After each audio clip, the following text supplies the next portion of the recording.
شک کرنا چھوڑ دو۔ رسول اللہ صلی اللہ علیہ وسلم نے فرمایا، اس چیز کو چھوڑ دو جو تمہیں شک میں ڈالے، اور اسے اختیار کرو جو تمہیں شک میں نہ ڈالے۔ سچائی دل کو مطمئن کرتی ہے اور جھوٹ دل کو بے قرار کرتا ہے اور شک میں مبتلا کرتا ہے۔ جامع ترمذی حدیث نمبر 2518۔ آپ اس بات پر عمل کریں۔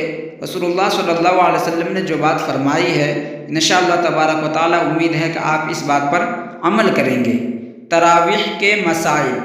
جس شخص کی تراویح کی 2 یا زیادہ رکعات چھوٹ جائے تو اگر نماز وتر سے پہلے انہیں ادا کرنے کا موقع مل رہا ہو تو نماز وتر سے پہلے ہی ادا کر لے، ورنہ وتر کے بعد فجر سے پہلے کسی بھی وقت ادا کر لے، انشاءاللہ تبارک و تعالی ادا ہو جائے گا۔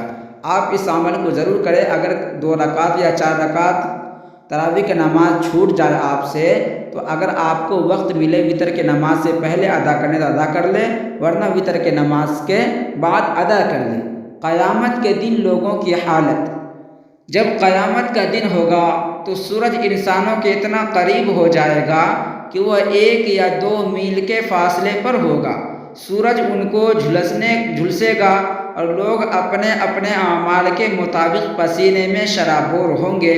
بعض کا پسینہ ایڑیوں تک اور بعض کا کمر تک ہوگا اور بعض کا منہ تک پہنچ جائے گا۔ تو ہمیں اور آپ کو چاہیے کہ زیادہ سے زیادہ اچھا عمل کرے تاکہ ہمارا پسینہ جو ہے ٹخنوں تک ہی رہ جائے۔ اگر آپ نیکی کرتے ہیں، گناہ سے بچتے ہیں، تو انشاءاللہ تبارک و تعالی آپ اس دن بھی پریشان نہیں رہیں گے، خوشحال رہیں گے۔ کب اللہ کافی ہوتا ہے؟ نبی کریم صلی اللہ علیہ وسلم نے فرمایا، جس شخص نے آخرت کی فکر کو اپنا مقصد بنایا تو اللہ تعالیٰ اسے دنیا کے غم سے کافی ہو جاتے ہیں۔ جس نے دنیا کی فکر کو اپنا مقصد بنایا تو اللہ تعالیٰ کو اس کی کوئی پرواہ نہیں کہ وہ دنیا میں کہاں مر گیا۔ تو ہمیں اور آپ کو چاہیے کہ زیادہ سے زیادہ دنیاوی کام کے لیے مرے، اللہ تبارک و تعالیٰ کو خوش کرنے کے لیے دل و جان لگائے، نہ کہ دنیا کے لیے۔ روزہ اور قرآن قیامت کے دن بندے کی سفارش کریں گے۔ رسول اللہ صلی اللہ علیہ وسلم نے فرمایا، روزہ اور قرآن قیامت کے دن بندے کی سفارش کریں گے۔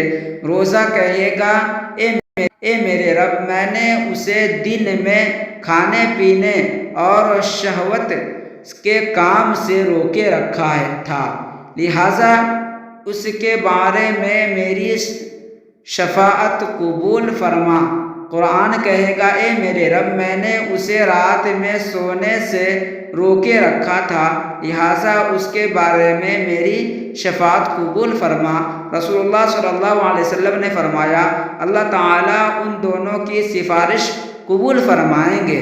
تو ہمیں اور آپ کو چاہیے کہ زیادہ سے زیادہ قرآن پاک کی تلاوت کرے اور روزہ کے اہتمام کرے، روزہ نہ چھوڑے، تاکہ کل قیامت کے دن یہ دونوں چیز ہمارے گواہ کے لیے موجود ہو جائے۔ گواہی اگر قرآن اور روزہ دے گا تو انشاءاللہ تبارک و تعالی اللہ تبارک و تعالی ان کی گواہی کو قبول فرمائیں گے۔ جمعہ کی اذان پر دنیاوی مصروفیات چھوڑ دے۔ قرآن پاک میں اللہ تبارک و تعالی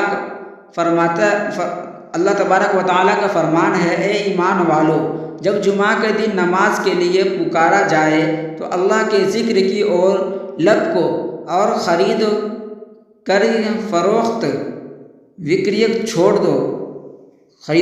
بکری چھوڑ دو، یہ تمہارے لیے بہتر ہے اگر تم سمجھو۔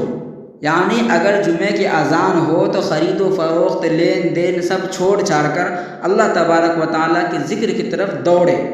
نبی کریم صلی اللہ علیہ وسلم نے فرمایا، جمعہ کے دن اور جمعہ کی رات مجھ پر کثرت سے درود پڑھو، کیونکہ جس شخص نے مجھ پر 1 مرتبہ درود پڑھا، اللہ تبارک و تعالیٰ اس پر 10 مرتبہ رحمت بھیجے گا۔ جس سلسلہ حدیث 2777۔ تو امید ہے کہ آپ ضرور درود شریف کا اہتمام کریں گے۔